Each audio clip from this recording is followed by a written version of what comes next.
Discuss हुए, उसमें जिस प्रकार से सड़कों का निर्माण पहाड़ी क्षेत्र में हो रहा है, चाहे आप गांव के अंदर, फॉरेस्ट के अंदर, हर जगह कनेक्टिविटी सड़कों की जो है सबसे बड़ा इशू है। हर जगह सड़कों का निर्माण हो रहा है, कई लाखों किलोमीटर सड़कें हिमाचल प्रदेश में बनी हैं। और अब 4 लेन्स का टाइम आ गया। जो 4 लेन्स की कटिंग हो रही है उसको किस तरह से साइंटिफिक वे में होनी चाहिए। और उसके बाद उसका सबसे बड़ा दूसरा इशू है कि जो मक को डिस्पोज करना है, डंपिंग साइट्स जिसको आप कहते हैं, उसके ऊपर बहुत बड़ा एक मुख्यमंत्री जी ने आज आदेश दिए हैं कि किसी भी प्रोजेक्ट को पहले करने से पहले आपके मक डिस्पोजल का साइंटिफिक वे में पूरा उसमें प्रोविजन होना चाहिए कि आपकी जो डंपिंग साइट्स है वो बड़ी क्लियरली जो है मेंशन होनी चाहिए। अगर वो कहीं आपको टाइम लगता है तो आप प्राइवेट लोगों से भी जमीन लेके उनसे भी बात करके उनको पे करके आप जो है मक डिस्पोजल के लिए, डंपिंग साइट्स के लिए काम करने के आदेश माननीय मुख्यमंत्री जी ने आज की मीटिंग में चीफ ईएनसी जो पीडब्ल्यूडी थे उनको भी दिए, और जो दूसरे विभाग है जो भी कटिंग करते हैं कि वो ये साइंटिफिक वे में होनी चाहिए कि पहाड़ों को किस डिग्री में कटना है। उसको लेके पहले भी कुछ फैसले हुए थे कि कितनी डिग्री तक कटिंग होनी चाहिए पहाड़ों में, स्लोप्स पे।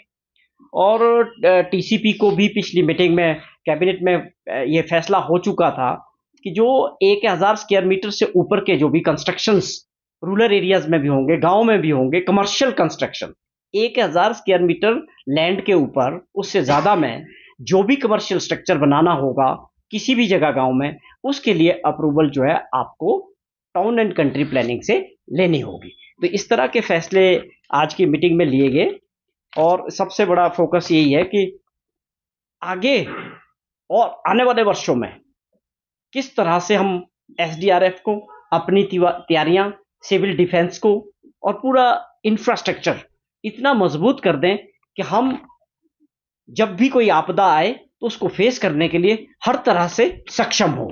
ये एक मेन फोकस इसका जो है आज की मीटिंग का था। उसके अलावा एक और आंकड़ा निकल के आया कि 2023 से आज तक हिमाचल प्रदेश के अंदर 25,000 घरों को नुकसान हुआ है। ये एक बहुत बड़ा आंकड़ा है। उसके कारण भी उन्होंने बताया अधिकारियों ने कि हम जिस तरह से नदियों के करीब और नालों में जाके कंस्ट्रक्शन कर रहे हैं वो बहुत खतरनाक है। और यही देखा गया है कि जहां पर भी ये नुकसान हुआ है बहुत ज्यादा, चाहे आप किसी भी ऐसी जगह की बात करें पिछले कई वर्षों से, जो हमारे खड्डों के साथ बने हैं घर, वहां पर ये नुकसान ज्यादा हो रहा है। और कंस्ट्रक्शन की जो क्वालिटी है उसको भी इंप्रूव करने की जरूरत है। या हम कई बार अपनी नींव अपने घरों की जो है कच्ची जमीन पे रख रहे हैं, जियोलॉजिकल रिपोर्ट होना भी बहुत जरूरी है। ये ऐसी सारी बातों पे ध्यान दिया गया कि किस तरह से इन चीजों को ठीक किया जा सके, रेगुलेट किया जा सके, लोगों को जागृत किया जा सके कि आने वाले समय में जो है इस तरह के घटनाएं कम हो और उससे नुकसान कम हो। तो ये सारी चीजें आज की मीटिंग का विषय रही। केवल मात्र ऐसा हुआ कंगना जी टाइम से नहीं पहुंच पाई, वो ट्रोल हो रही थी सोशल मीडिया पे, और पूर्व मुख्यमंत्री जयराम ठाकुर जी भी ढूंढ रहे थे, और मंडी की जनता भी ढूंढ रही थी उनको। अब उन्होंने कुछ ना कुछ तो बोलना है कि आप कहाँ हैं। बट ये दुर्भाग्य मंडी के लोगों का है कि जिसमें उनका नुमाइंदा ढूंढना पड़ता है। जब उनके साथ होना चाहिए उनका रिप्रेजेंटेटिव, तो वो ढूंढ के करना पड़ता है। आप लोग बड़ी मदद करते हैं मीडिया वाले, तो उनको भी कहीं से मिल जाती है खबर, वो आ गई, अच्छी बात है। उनको लोगों की मदद करनी चाहिए जो लोग इस वक्त मुश्किलात में। ये एक ऐसी बयानबाजी जिसका कोई आधार नहीं है, ये केवल सुर्खियों के लिए या खबर के लिए है। वास्तविकता ये है कि आप इतनी बड़ी सेलिब्रिटीज हैं और रूलिंग पार्टी की मेंबर ऑफ पार्लियामेंट हैं, आपके पास अपना 2 करोड़ रुपया हर साल आता है, या 5 करोड़ है मेरे ख्याल में एमपी लेट का। आपने कोई घोषणा नहीं की। आप सिर्फ मीडिया में सुर्खियां बनाने का ये समय नहीं है।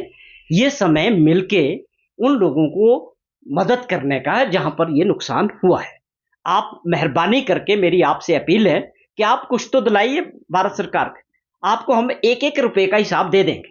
पहले आप एक काम कीजिए कि आप 500-700 हजार रुपया करोड़, जो 700 करोड़ का लॉस हुआ, ये हमें दिला दीजिए, और मैं ये इंश्योर करता हूं कि आपको 1-1 रुपए का हिसाब दे देंगे, बजाय आप सुर्खियां बटोरने के। आप सत्ता में हैं, भारत सरकार में हैं, और आपका ये फर्ज बनता है being a MP of that area कि आप बजाय ये सरकार के ऊपर इस तरह की बयानबाजी करें।